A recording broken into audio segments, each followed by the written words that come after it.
The exit door is widest for us. Why walking away is the most revolutionary thing a Black woman can do. Good morning, beautiful souls. Welcome to Soft Girl Era, the sacred space where strong Black women unlearn survival, rediscover softness, and reclaim the joy, rest, and freedom they deserve without guilt, without apology, and without explanation. I'm your host, LeAnne Dolce, pronounced Dolce, like sweet softness whispered in French. And I'm your guide from burnout to boundaries, from doing to being, from strong to soft, and loving every second of it. Today, I had the profound honor of sitting down with Yvonne Kitt, a woman whose journey embodies the very essence of perseverance turning into victory. Yvonne is not just surviving, she's thriving. She's rewriting the narrative for Black women everywhere who've been told that leaving corporate America means defeat. She's proving that sometimes the boldest entrepreneurial move you can make is choosing your children's legacy and your own sovereignty over a system that never valued you in the first place. Yvonne is making the world a better place by showing Black women that our worth is not tied to institutions that discard us, that our power lies in the audacity to walk away, and that our greatest legacy is the freedom we create for the next generation. What she shared with me, what the data reveals, what the research confirms, it's going to shake you, wake you, and hopefully set you free. Let me ask you something. What if everything you've been taught about success, about loyalty, about climbing the corporate ladder, what if it's been a trap? What if the very institutions that promised you security have been systematically designed to exclude you, exploit you, and exhaust you? And what if, just what if, walking away isn't failure, but the most revolutionary act of self love you could ever commit? Here's what we know. In 2025, Black women faced employment devastation unlike anything we've seen in decades. Unemployment rates surged from 5.4% to 7.5%. Over 350,000 Black women were forced out of the labor market entirely. 113,000 net jobs gone. Federal employment alone saw a 30% drop for Black women compared to just 11.6% for all women. And here's the kicker: Black women accounted for 54.7% of all female job losses during peak volatility, despite representing only 14.1% of the female workforce. Let that sink in for a moment. 54.7% of the losses, but only 14.1% of the workers. We are the canaries in the coal mine, sisters. When the economy shifts, when policies change, when DEI initiatives get dismantled, we are the first ones shown the door. The exit door is widest for us. And the question I want you to sit with today is this: why are we still standing at that door waiting for permission to stay when we could be building our own damn house? Yvonne Kitt and I talked about this at length. She shared insights that brought me to tears, insights rooted in her own lived experience and the experiences of countless Black women who've been sidelined, overlooked, undervalued, and pushed out. And what she revealed is this: perseverance is our superpower. Not the kind of perseverance that keeps us chained to toxic environments, but the kind that empowers us to pivot, to prioritize, to protect our peace and our children's futures above all of else. Let me tell you about three women whose stories illuminate this truth. Three women who refuse to accept the narrative that being pushed out means being powerless. First, Dr. Jamila K. Taylor. In 2025, Dr. Taylor stood at the helm of the Institute for Women's Policy Research in Washington, D.C., a Black woman economist who looked at the wreckage of federal layoffs and DEI dismantling and said, "Not on my watch." Her research didn't just document devastation, it exposed a system that was designed to fail Black women. She showed the world that Black women lost 113,000 net jobs, that over 30% of our federal employment vanished compared to just 11.6% for all women, and that this wasn't accidental. This was policy driven instability, targeting care sectors where Black women dominate, where we hold up entire communities, where we are the backbone of the economy. Dr. Taylor didn't stop at the data. She pushed for solutions. She advocated for reinstating anti discrimination protections, for investing in care sectors, for funding workforce transitions for displaced Black women breadwinners. Her work influenced policy discourse nationwide, and she introduced something radical: the Black Women Best Framework. The idea is simple but revolutionary. When you center Black women in equity policies, you uplift all workers. When you protect Black women, you stabilize entire communities. When you invest in Black women, you create economic resilience for everyone. Dr. Taylor rose through academia and policy amid systemic barriers, co authoring reports that exposed the impacts of hostile policies after years of tracking women's economic inequities. Her seminal 2026 report positioned her organization as a leader in gender racial equity research, amplifying calls for paid leave and childcare that stabilize families and communities. The lesson here: when we protect Black women, we don't just save ourselves, we save everyone. But here's the question: if the system refuses to protect us, why are we still giving it our loyalty? Then there's Janelle Jones, chief economist at the National Partnership for Women and Families in Washington, D.C. Janelle looked at 2026 Jobs Day data and saw something that should have made headlines everywhere: Black women's unemployment at 6.3%, double that of white women at 3.4%. Participation rates stagnated at 62.7%. The weak job market left Black women with lower employment to population ratios: 58.7% compared to 59.1% the prior year. Long term unemployment rose to 25% of all cases. Janelle didn't accept this as inevitable. She didn't shrug her shoulders and say, well, that's just how it is. She developed the Black Women Best Framework and advocated for centering Black women in policymaking, pushing fair pay laws, anti discrimination enforcement, and paid family leave to counter labor market exclusion. Her framework gained traction because it proved something undeniable: investments in Black women yield dividends for everyone. The key lesson: policies that ignore Black women harm entire economies.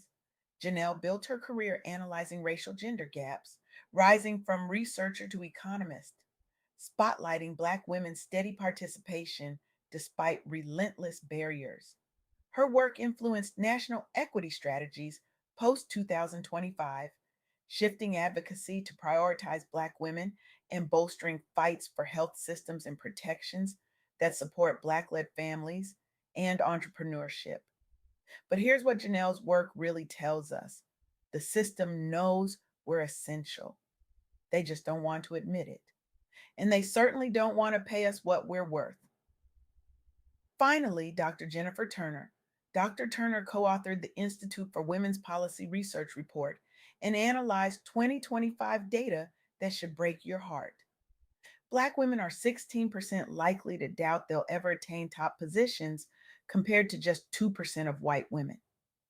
69% of Black women believe they have to work harder than everyone else just to advance. And the data backs it up.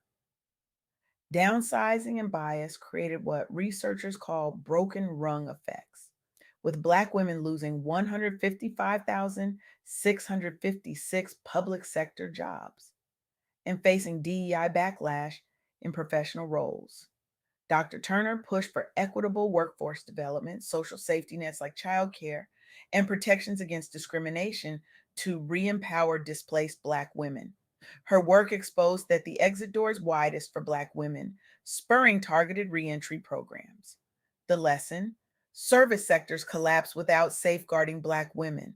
Dr. Turner advanced through policy research, co leading exposes on hostile policies after tracking employment disparities for years. Her co authored report quantified over 350,000 Black women labor market exits, highlighting federal hits of 95,371 jobs. She framed Black women as economic indicators, driving investments in high growth roles and care economies for community stability. But here's what Dr. Turner's work really reveals: we are the indicators. When Black women start losing jobs, when we start walking away, when we start saying no, that's the signal that the entire system is about to collapse. We are not the problem. We are the warning sign that something is deeply fundamentally broken. Now, Yvonne Kitt and I discuss what these stories mean for us, for you, for every Black woman listening who's been told to just work harder, to just be patient, to just wait your turn. And here's the truth we arrived at together. Corporate America often undervalues Black women's labor. The data doesn't lie. We lose jobs at rates far exceeding our workforce share. We're the first fired, the last hired, the most scrutinized, the least promoted.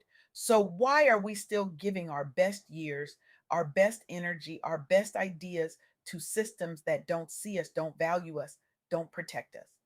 Yvonne shared something powerful with me. She said that redirecting our energy to soul ownership, to community focused ventures, to family first priorities, that's where true wealth is built.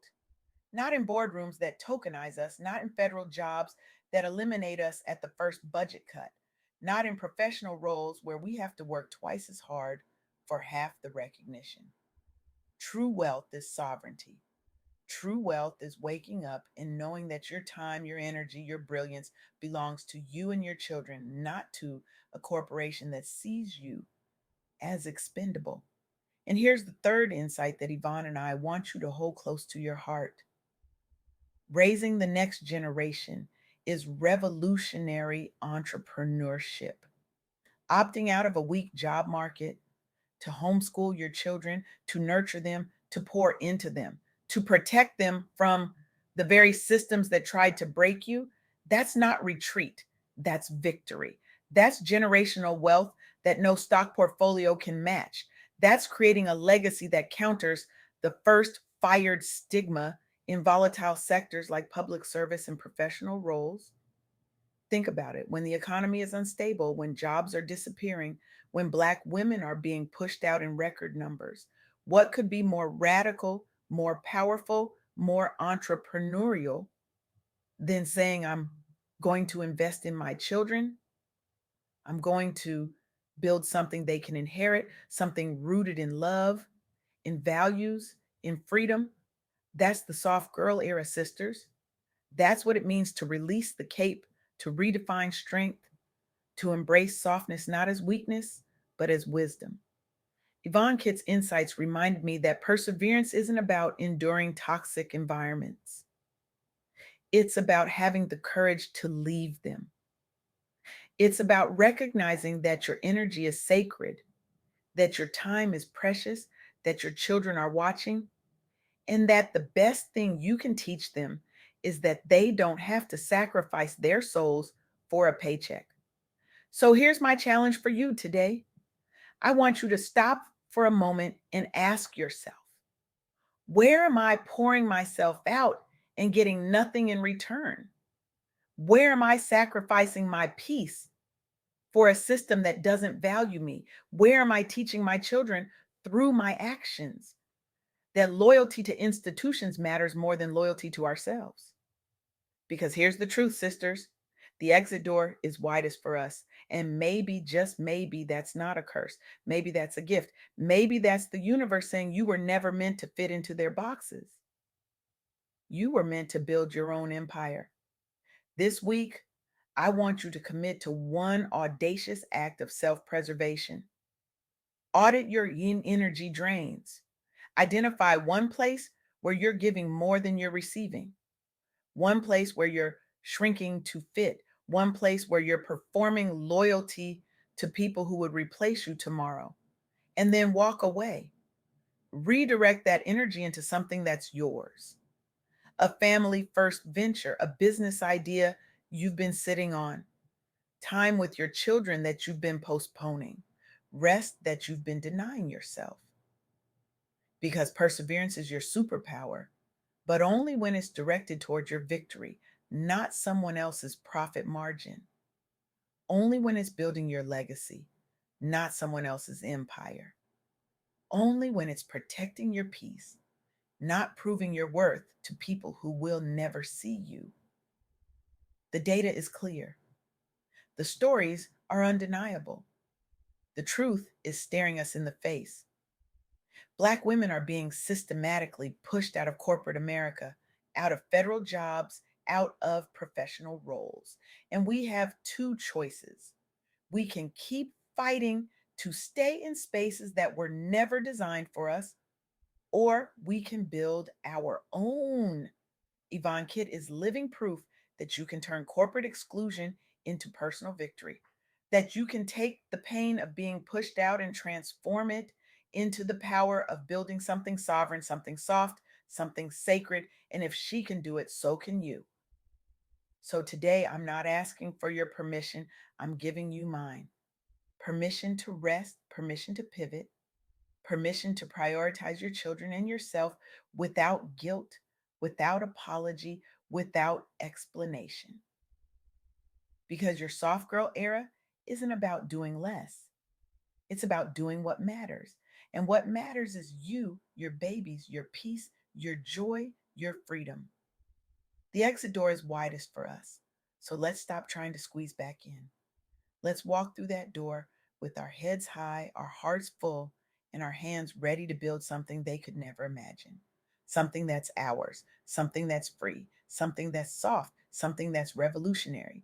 Be blessed, be soft, be victorious, and most importantly, be gone from any place that doesn't deserve you.